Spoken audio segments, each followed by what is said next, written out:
வணக்கம், நான் வசந்தி. கொஞ்சம் சமையல் கொஞ்சம் தகவல்ல இன்னைக்கு நம்ம ஒரு சுவையான ரொம்ப ஒரு சத்தான உருளைக்கிழங்கு போண்டா எப்படி செய்கிறதுன்னு பார்க்கலாம். ஒரு கடாயில் சிறிதளவு எண்ணெய் நான் சேர்த்துக்கிறேன். அதாவது சிறிய தேக்கரண்டியில் 2 தேக்கரண்டி எண்ணெய் சேர்த்துட்டு 2 வெங்காயம் பொடியாக நறுக்கி வச்சுருக்கேன், கறிவேப்பிலை பொடியாக நறுக்கி வச்சுருக்கேன். அதை நம்ம கொஞ்சம் முதல்ல வதக்கிப்போம்.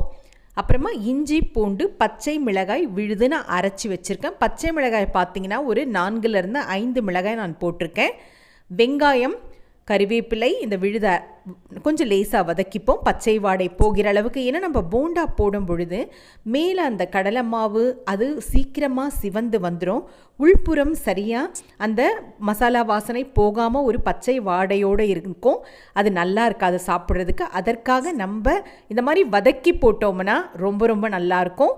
வெங்காயம் கறிவேப்பிலை வதங்கின பிறகு 4 உருளைக்கிழங்கு நான் மசிச்சு வச்சுருக்கேன் வேக வைத்து. இஞ்சி பார்த்திங்கன்னா ஒரு விரலளவு இல்லைனாலும் ஒரு 3/4 பாகம் போட்டுக்கோங்க போகிறோம். பூண்டு பற்கள் ஒரு 6-7 பற்கள் போரும்.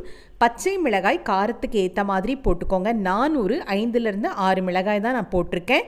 அதை நல்லா அரைத்துட்டு நல்லா ஒரு 5 நிமிடம் இளந்தீல வச்சு அந்த பச்சை வாடை போகிற அளவிற்கு இந்த வெங்காயம் பச்சை மிளகாய் விழுத நம்ம நல்லா வதக்கணும். அப்போ தான் போண்டா நல்லாயிருக்கும். உருளைக்கிழங்கு பார்த்திங்கன்னா நல்லா நான் கழுவிட்டு அதை நல்லா மிருதுவாக வேக வச்சு இந்த மாதிரி மசிச்சு வச்சுருக்கேன். இதை கடைசியில் நம்ம அது வதங்கின பிறகு இந்த உருளைக்கிழங்கை இந்த மசாலாவில் நம்ம சேர்த்துக்கலாம். இதற்கு நான் கொஞ்சம் உப்பும் நான் சேர்த்துக்கிறேன். ஏன்னா நம்ம திரும்பியும் கடலை மாவுக்கும் உப்பு கொஞ்சம் சேர்க்க போகிறோம். இதற்கும் கொஞ்சம் நம்ம உப்பு சேர்த்துக்கலாம். இதை நல்லா கலந்து விட்டுக்கோங்க. நல்லா கலந்து விட்டுட்டு கொத்தமல்லி தழைகளும் கொஞ்சம் நம்ம இதில் சேர்த்துட்டு நல்லா கலந்து விட்டுக்கோங்க. உப்பு நான் சேர்க்கறது இந்த காணொலியில் கொஞ்சம் தவறிடுச்சு. நீங்கள் கொஞ்சம் உப்பு சேர்த்துக்கோங்க. இதில் நல்லா கலந்து விட்டுக்கோங்க. கலந்து நல்லா ஆற வச்சுட்டு நம்ம இதை போண்டாவாக நம்ம செஞ்சு எடுத்துக்கலாம். மாலை நேரங்களில் இந்த குளிர்காலத்தில் மழைக்காலத்தில் இது ரொம்ப சிறப்பான ஒரு மாலை நேர சிற்றுண்டி. கடலை மாவு ஒரு 300 கிராம் 350 கிராம் எடுத்திருக்கேன். அரிசி மாவு ஒரு பெரிய தேக்கரண்டி அளவு சேர்த்துருக்கேன். உப்புத்தூள் இதுலேயும் நம்ம கொஞ்சம் சேர்த்துக்கணும்.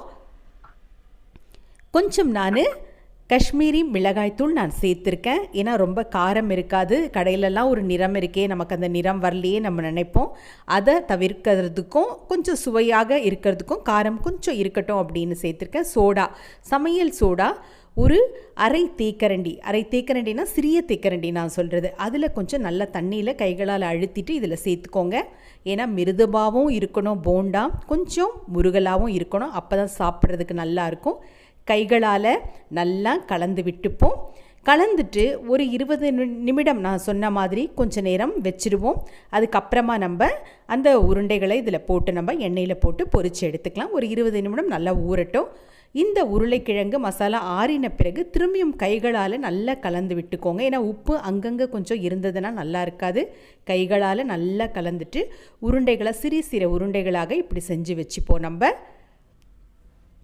எண்ணெயிலேருந்து நான் அதை போண்டாவோ பஜ்ஜி வடை எது எடுத்தாலும் எப்போவுமே ஒரு உறிஞ்சுத்தாளில் போடுங்க, இல்லை ஒரு செய்தித்தாளில் போட்டு நான் எடுப்பேன். ஒரு சங்கரி அப்படின்ற ஒரு வாசகி அவங்க ஒரு விமர்சனம் கொடுத்துருந்தாங்க. அவங்க சொன்னாங்க, எண்ணெய் பொருட்களை அப்படியே அந்த எண்ணெயோடு சாப்பிட்ணும். நீங்கள் இந்த மாதிரி உறிஞ்சுத்தாளில் போடும் பொழுது அதில் இருக்கிற ரசாயனம் இது எல்லாம் சேர்ந்து அந்த ரசாயன மாற்றங்களால் சுவை குன்றிடும் சொன்னாங்க. ரொம்ப உண்மை, நான் ஒத்துக்கிறேன். ஏன்னா அதிரசமெல்லாம் செய்யும் பொழுது கூட சொல்லுவாங்க, லேசாக பிழிங்க, அது எண்ணெயோடு சாப்பிட்ணும். போண்டாவை நல்லா கொஞ்சம் மிதமான தீயில வைங்க. அதுக்கப்புறம் இளந்தீயில வச்சு உள்புறம்லாம் நல்லா வேகிறதுக்கு கொஞ்சம் நேரம் கொடுக்கணும். எடுக்கும் பொழுது நான் சொன்ன மாதிரி பெரிய தீயில வச்சு எடுப்போம். 2 பக்கமும் திருப்பி விடுங்க. அதனால் இந்த முறை நான் அவங்க சொன்னதை, ஏன்னா மற்றவங்க சொல்கிறதே நம்ம ஏற்றுக்கணும் இல்லையா, அதனால் உறிஞ்சித்தாளில் போடாமல் அப்படியே எடுத்திருக்கேன்.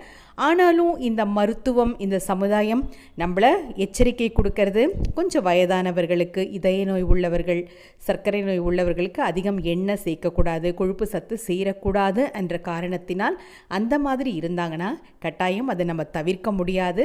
அவங்களுக்கு கொஞ்சம் நம்ம உறிஞ்சித்தாளில் போட்டு தான் கொடுக்கணும். மறக்காமல் என்னுடைய காணொலியை பதிவு பண்ணுங்கள். பக்கத்தில் இருக்க மணி மீது அழுத்துங்கள்.